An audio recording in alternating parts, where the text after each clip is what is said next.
What are the qualities of that GM that make them successful that you've noticed? I think when you start on the back of the truck, you go through those trials and tribulations that you can learn from. Whether you were in the right or you're in the wrong, you still have to take the high road. You find that honesty, integrity, hard work, kind of cliche answers, all those things I mentioned, we're going to find a good GM and we're going to be successful.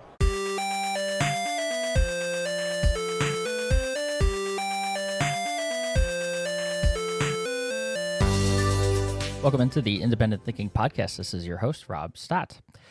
We are just coming off of our PrimeTime event in Orlando last week, and I mean, the excitement is still buzzing. Still kind of recovering from everything, seeing all our members and vendor partners, and the voice, obviously a little hoarse, having been on our Facebook Lives, if you were checking those out and trying to bring the action to the, those of you who weren't able to attend the show, but we also had the chance while we were there to, record a podcast and had the opportunity, brought to us. Buddies based down there in Orlando was at the show and, walking around, checking out the show floor a little bit and seeing what was going on. And you talk about a busy bunch. They were just coming off of RTO World the week prior. I think they just had their own conference recently and then being able to attend PrimeTime as well. So, appreciate them. We had Mitchell Lee, the director of franchise development, spend a few minutes on the show floor while we were there, pop up a few chairs and grab a few microphones and get some of our crew from Prime Media to prop a camera up for us. And we had a podcast, so it was fun. Talked to Mitchell. He's the director of franchise development, like I said, for Buddies, and had a great conversation just about the RTO space, kind of continuing that, the RTO month that we're in here. Fun to be able to do that while we were at PrimeTime, but talking about the things. He's relatively new to this space, so him and I shared some thoughts on what we've been able to learn about RTO. Him obviously being in the trenches working on it on a day-to-day basis, but things like what he looks like when he's expanding, looking to expand the franchise mark of Buddies, and the things he sees in good general managers and the qualities and things like that, and just a great conversation about business as well. They have a goal. They're roughly 300 locations, about 290 some are franchise locations, and they're looking to expand. So there's a lot of work going on, and we were excited to just be able to sit down and chat with Mitchell about it. So let's dive into it. This is our on the scene podcast from PrimeTime in Orlando with Mitchell Lee of Buddies.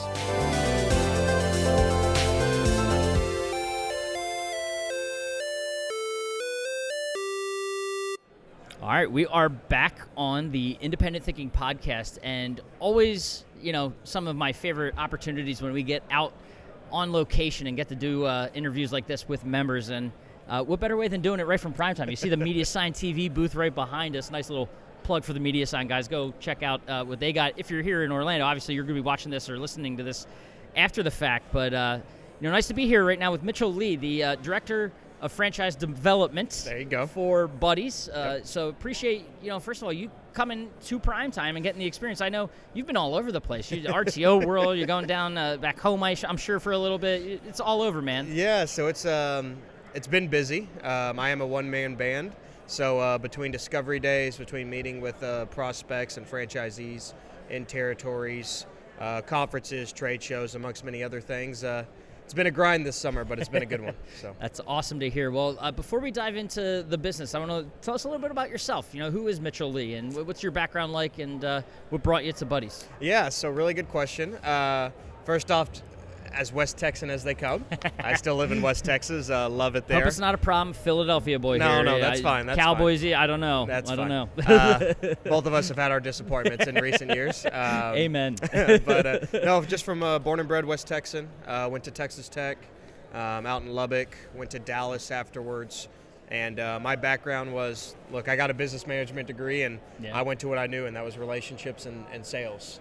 So I've been in that role in some way, shape, or form the last 12 years, but the last 6 years specifically in franchise sales. So went from selling cars, sold a car to a guy that introduced me to the food space and food franchises. So I did that for about 4 years, and then I don't know if you ever heard of something called COVID. Yeah, I think I've heard of it. But COVID was not good for restaurants, and so just some things happened there. One thing led to another, and I ended up at Buddy's, and I love franchise sales. Yeah. I love working, with our franchisees every day and prospects, and really spearheading the American dream. Sure. Something I'm really passionate I was about. hoping you were going to say, you said you sold a car to someone who was in restaurant. I thought you were going to tell me you sold a meal to someone who was in Buddy's, and that made that, it's who you know, right? And making those connections, No. or who you sell to. I was only in training for the first couple weeks. After that, I was just told to sell the restaurant. So. There you go. No, that's awesome. Talk to. I know the RTO space is, you mentioned it, relatively new. So talk about what it's like getting ingrained in this sort of retail, the retail / rent to own fabric, and what you've learned along the way here. Yeah. So first off, with franchising, every time I step into any conference, trade show, I'm the youngest one.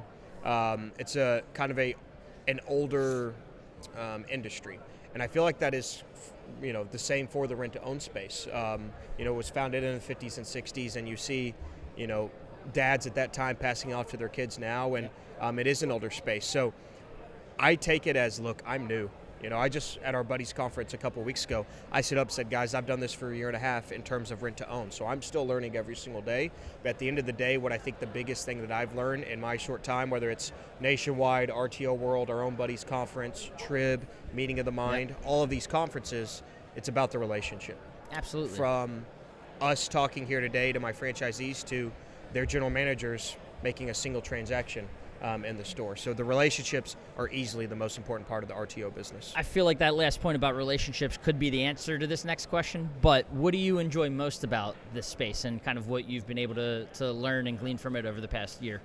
Yeah, I think it is relationships, number one, but I will answer the question more directly. I think it's opportunity. And when you look at the rent-to-own space, the majority of your customer is the lower to middle class, right? And whether they've had situations in their life, COVID-ish, health scares or something, maybe a divorce, at the end of the day, we're there for them. Right. And I think that's something that's important is we don't turn our back on our customers. At Buddies, and we can dive into this a little bit, but we're locally owned, community focused. So we're not led by numbers, we're led by our relationships and our customers. And I think that's something that it's, specifically with RTO, but more importantly, Buddies, we're locally owned and community focused, and that's what matters the most. That's awesome to hear, and we'll talk about the business in a second. We're burying the lead a little bit. That's what you do on a podcast. You get people to listen, and then you can, you get those metrics number a little bit longer. So we'll get there. So hang tight. Hold on to your hats. But we mentioned the travel and how you've been going from stop to stop, and that's one of. If there's anything I've ever learned about, being new in an industry or anything like that, it's getting to those conferences and getting out in front of the collective, right? In front of the vendor partners that are involved, or the members and the retailers, the RTO dealers. Great place to learn. So I'm sure you've been doing a lot of that over the last little bit, especially, like we mentioned, RTO World just literally days ago, not even a week ago, really. Yeah. And now here at PrimeTime. So what have those experiences been like for you? And we'll start just sort of with the overview. Dive into. I know you just stepped onto the PrimeTime floor a little bit ago, but I'd love to get your impressions of that as well. Well, first off, from the travel standpoint, it's not a have to, it's a get to. Yeah.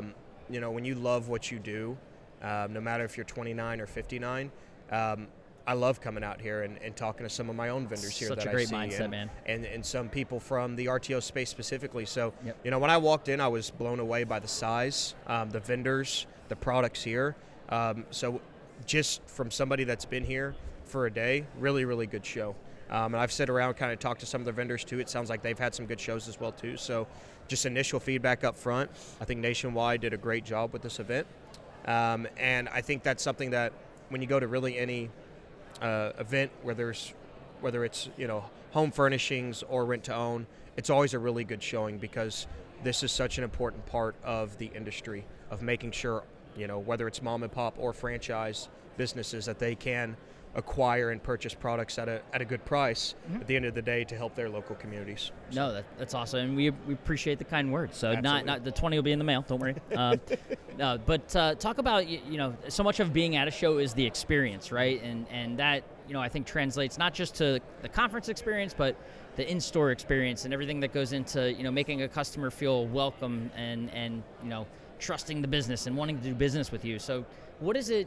I know the Buddies. We'll get into the overall sort of aspect of the company and A lot of locations, but what's sort of the experience that you're looking for at a Buddy's store? When a customer walks in, what should they expect that Buddy's experience to be like? Yes, and can I take it back 1 second? Oh, please do.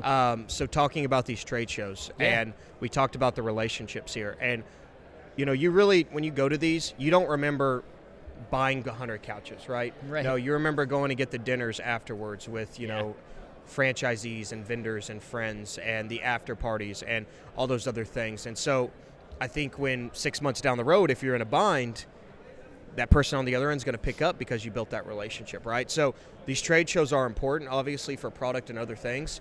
Right. But again, we're going to go back to that relationship and really not using somebody just to use somebody, but building a friendship and a connection. This is the time to do it at these events. So highly recommend these.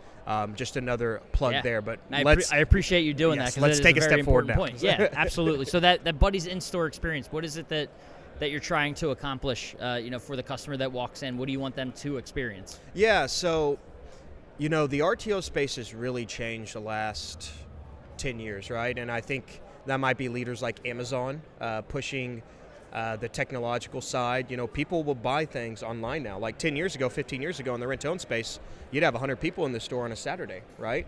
You would have 50 to 60 flow through during the week.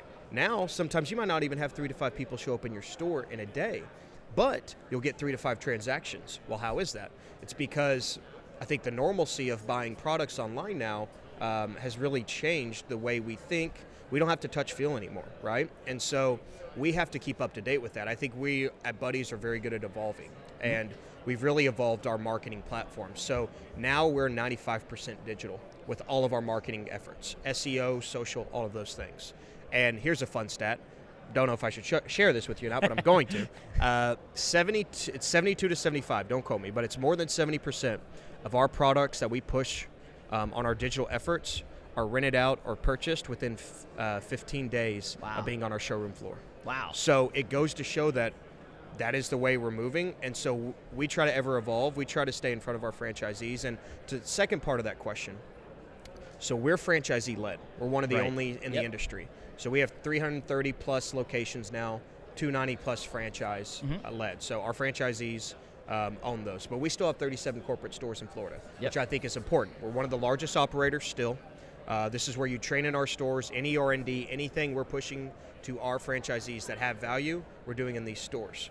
So when you ask the customer experience and customer facing, we're leading from the front with that. That's where we found out these things that are digital. But yeah, you don't have as many people coming in the store, but once you do get somebody online, you have to give them a call. You have to give them in the store. You have to do those things to make sure that they're still getting that relationship, because in the RTO space, it's about payments, right?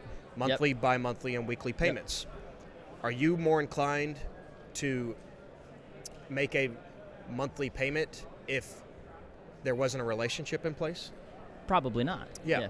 And so I think that's the biggest thing about rent-to-own is, although we have gone more digital, the basis and the foundation is still that relationship. Right. And so we have training, we have we have everything from an operations manual and franchise consultants, but there's systems and processes in place to build a relationship with that transaction. And we had a great conversation just a couple episodes ago with our Rent Direct director, Mr. Kevin Dawkey, who he's not standing right off camera, I promise you, but watching us. I listened to it today, by the way. It was good. It's a great episode, but him and I were talking about that relationship and how that's probably one of the biggest differences between, you look at all the members that are here with us today in appliance, furniture, consumer electronics, mattress dealers. They might see their customers once every couple of years when they're replacing something. RTO, very different. Probably the biggest difference in that you have that more frequent touch with the consumer and with those payments, and you have that means more opportunities to make a great impression.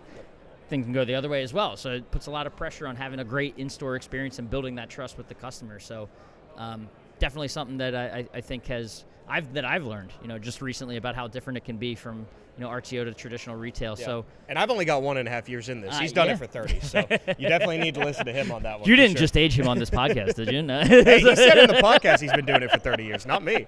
I'm just saying. You're just quoting. You're quoting the man. You're quoting the man. Yep. But you talk about all those locations you mentioned. I know 37, right? Corporate. 37 corporate stores. So, is the from store to store, even from corporate to franchise, is the experience different at all, or what do you guys, do you try to keep it like when a store gets franchised, that experience looks and feels the same? 100%. Yeah. I think when you are franchisee-led, although you have franchisees throughout different states and regions, at the end of the day, there's still that one voice, that one brand coming from corporate.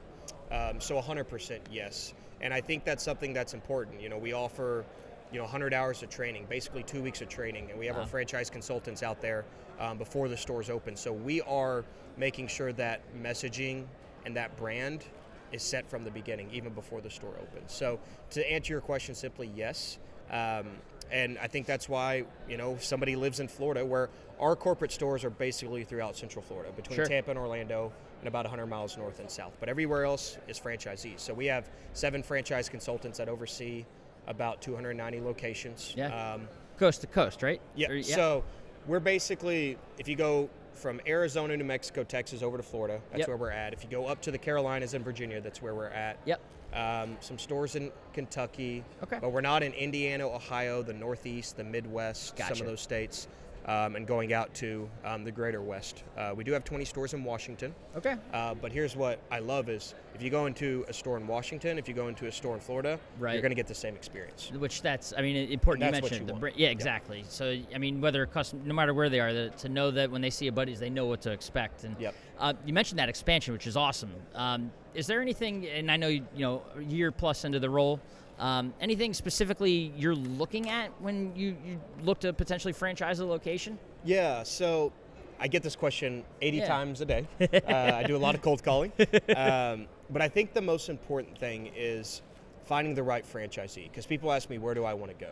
At the end of the day, I don't sell real estate territories. Sure. I sell the prospect, and the prospect turning into a franchisee, right? That's what I own. From first call to close, that is my main job, is making sure they're comfortable going through the franchise sales process, meeting with our executive team, meeting with our franchisees, and making sure that they are a good fit for Buddy's. Because remember, Rob, we only have 25 franchisees. Right. And we have 290 franchise locations. So if you do the hard math, that's what, 10-ish to 12-ish franchise locations per franchisee.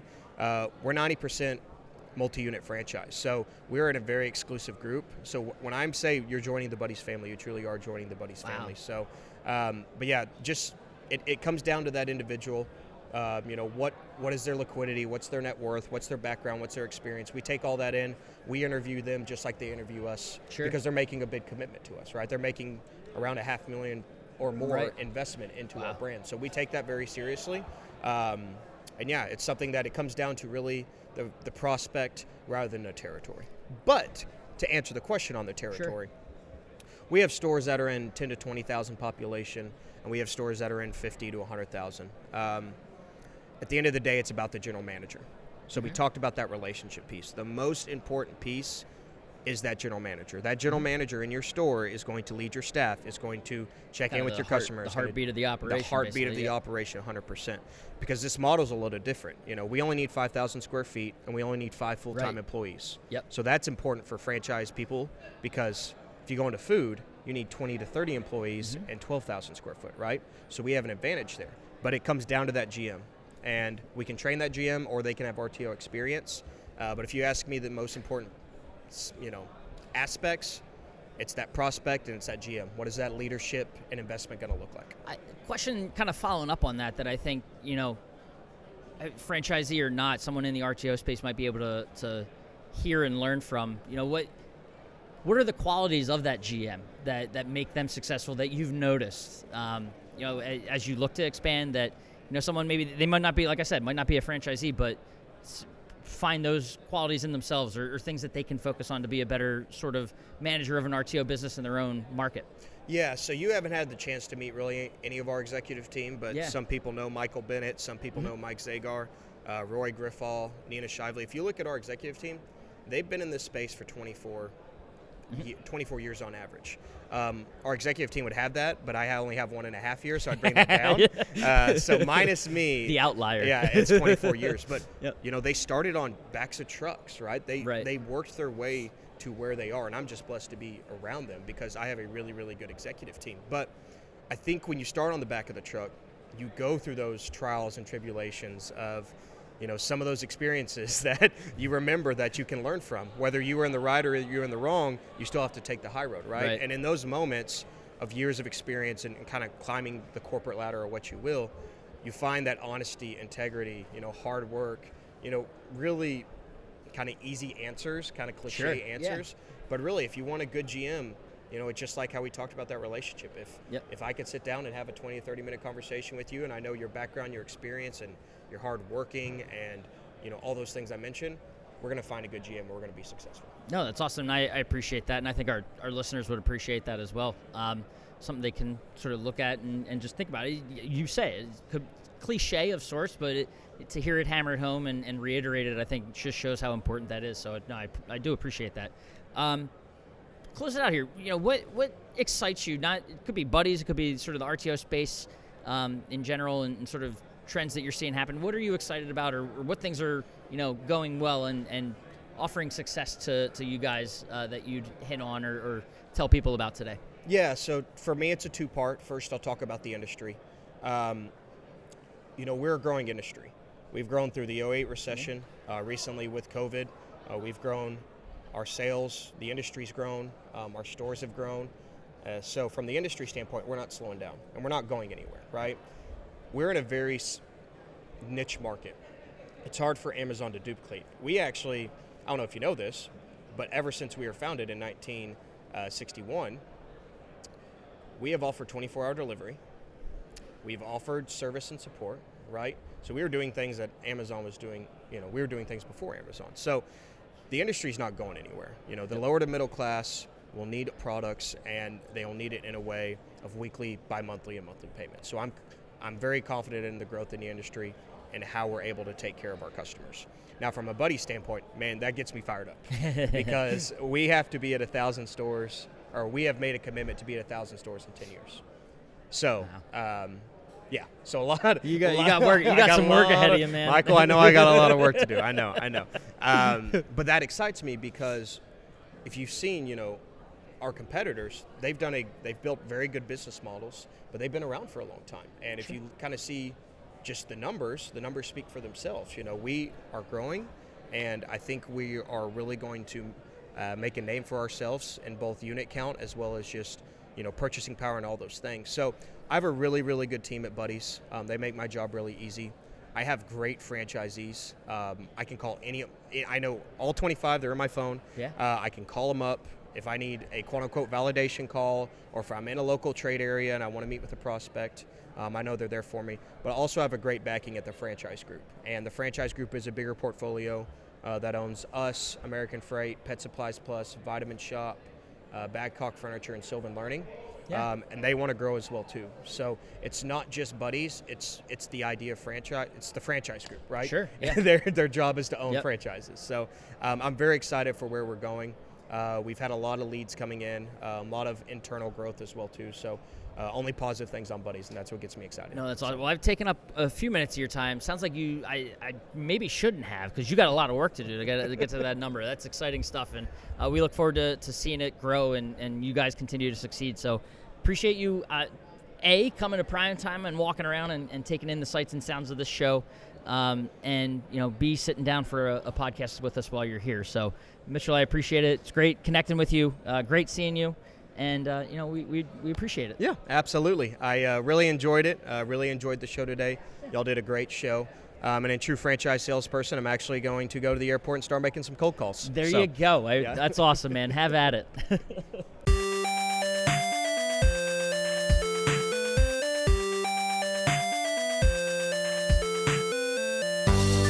Awesome. And again, a special thanks to Mitchell for taking the time for being there.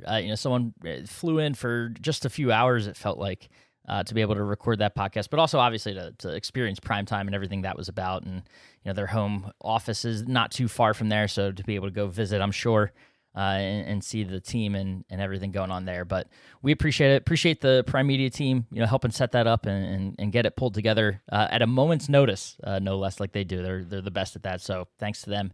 And as always, appreciate all our members that were there in Orlando at PrimeTime with us. Those of you who weren't, You obviously have a chance coming up in March, the end of March, March 25th through 28th. We'll be in Dallas, so hope to see you there. But, for now, appreciate you listening to the Independent Thinking Podcast, and we'll catch you next time.